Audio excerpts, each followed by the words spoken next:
Hey YouTube, how's it going? Kevin Cleary here with a knife video for you. Today we're going to take a look at the Steel Will Gekko. This is the mini version, which is really not that mini. It is still a little smaller than what I like to carry, but I've got to say I am very, very impressed with this knife right off the bat. It's no wonder so many of you, and this is a knife that I've gotten a lot of comments on, many of you have said to me, Kevin, you got to check out the Steel Will Gekko. Of course, you guys know I like larger knives, and I know you were referring to the larger knife.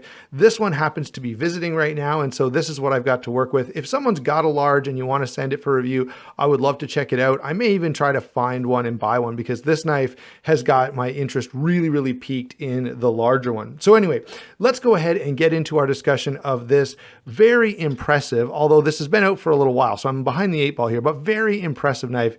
And I've got to say, I'm a little remiss in not getting my hands on this earlier. It is really well done. So size and weight on this guy, this is 7 7/8 inches overall, 3.5 inch blade, 4 7/16 on the handle. Now the one number that's a little much is the weight. This guy weighs in at a hefty 4.8 ounces, which is heavy, and it feels pretty heavy in hand, but honestly, I've carried this and I've used it a bit, and I don't find that weight to be a problem. I know some of you might feel that way, but I think, yeah, I'm not gonna take any points off for that weight. Carries really, really well in pocket, and the form factor here, I've got to say, overall, I'm very impressed. The handle, one other thing I guess I should say is the handle is a little thicker than maybe it could be, but it does make it feel fantastic in hand. So that's probably a trade-off that I'm not going to complain about either. All right, so there you go, guys. That's the size, weight, and carry. Let's start talking about all of the specific features, such as this beautiful blade. Now, this is a really, really nice, really, really useful blade shape. You can see it's sort of a high flat grind, drop point, with a nice swedge on top, all satin finish. I'm really, really liking this blade in terms of its utility. The one problem I have with this knife is that, well, I guess the two problems I have, neither of them are huge.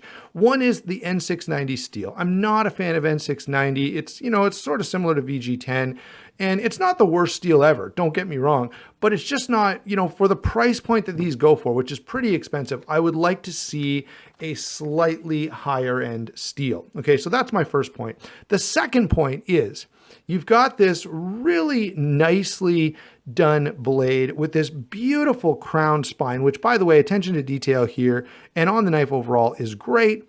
But the top swedge that continues, if they would have just stopped it right there, I would have been a little happier because it would give me just a little more real estate for my thumb if I wanted to go up and do some detailed work.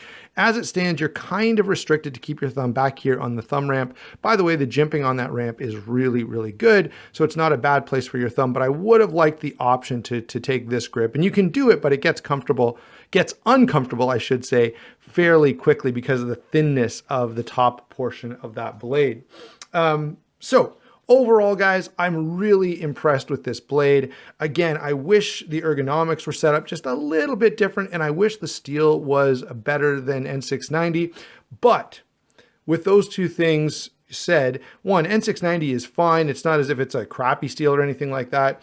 And so my overall take on this blade is very, very nice. The other thing I've got to give credit for here, and you guys know, probably most of you could anticipate me saying this, I like a 3.5 inch blade minimum.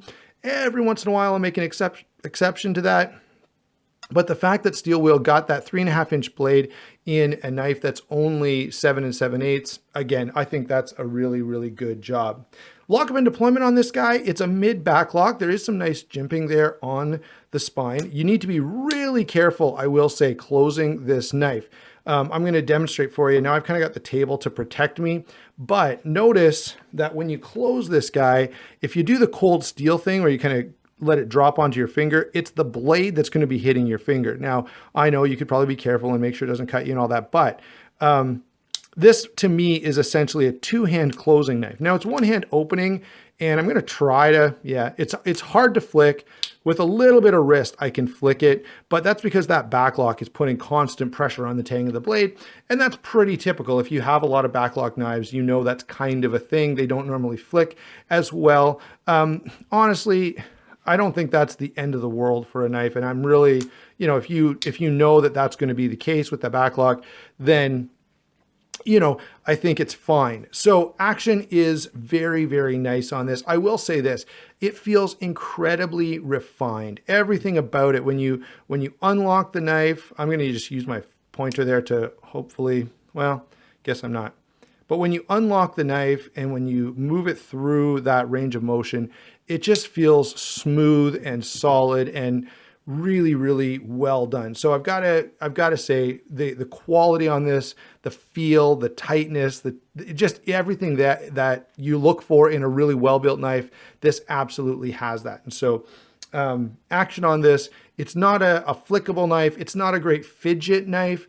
But if you're looking for a knife that opens when you want it to and closes when you want it to, then hey, then yeah, this is pretty good. No, it's not a flipper. No, it's not a titanium frame lock.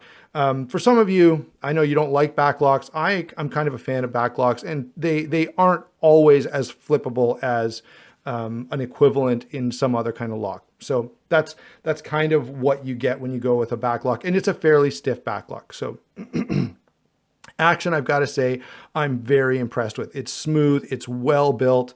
Lockup is solid as a rock. There's no blade play. So all of those things are really, really nicely done. Okay, let's go and talk about this handle. I'll give you a bit of a close-up look here at that really nice canvas micarta. Look at the way the back spacer here has been rounded, even down to this sort of glass breaker where the lanyard hole is. I mean, the attention to detail here is quite good. All the fitting and finishing is well done. You know, nothing is kind of sticking out or there's no gaps. It's really, really nice. Even if you kind of shine a light here, a lot of backlocks, you'll get a lot of light shining around. Not so with this guy. It is the tightness and the just overall level of quality is very, very good. So I've got to say, you know, really impressive on that sort of end of the discussion. In terms of ergonomics, oh, I guess, by the way, we're talking about handle construction here. So the clip is movable. Okay, so you can move it from there over to there. Notice there is a screw holding that. So that screw is needed to keep that scale on. And so all you do is take it out when you move the clip and then put it back in the hole for the clip. So how is it for comfort in hand? Well, it is excellent, guys. Even for, you know, this is a little smaller knife, but take a look. There is room there.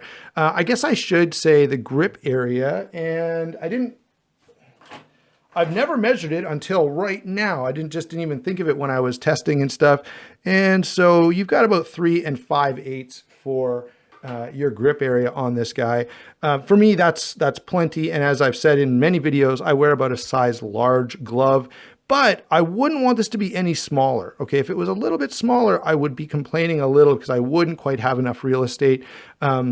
And one of the things that limits that, you could probably get away with the handle being smaller if you had that option to move your thumb up a little bit, but the spine isn't great for that. So from an ergonomic standpoint, it's good overall. Okay, it's nice in a saber grip with my thumb here. It's nice in a reverse grip. It's nice in a hammer grip. So it's very, very comfortable. I don't get any hot spots, but I could ask for just a teeny bit, ever such a slight bit more real estate for my hand.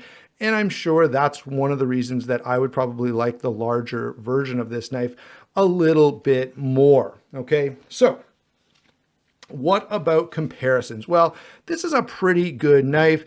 It is a little pricey, okay? Consider that some knives that are pretty well loved, like the Para 2 or the American Lawman, both of these would have better steel and come in at a little nicer price point. The other thing is, both of these I feel like give me a little more real estate for my hands. Okay, so those two should give you a good idea for size. Let's pull in a Rat Model 1 as well.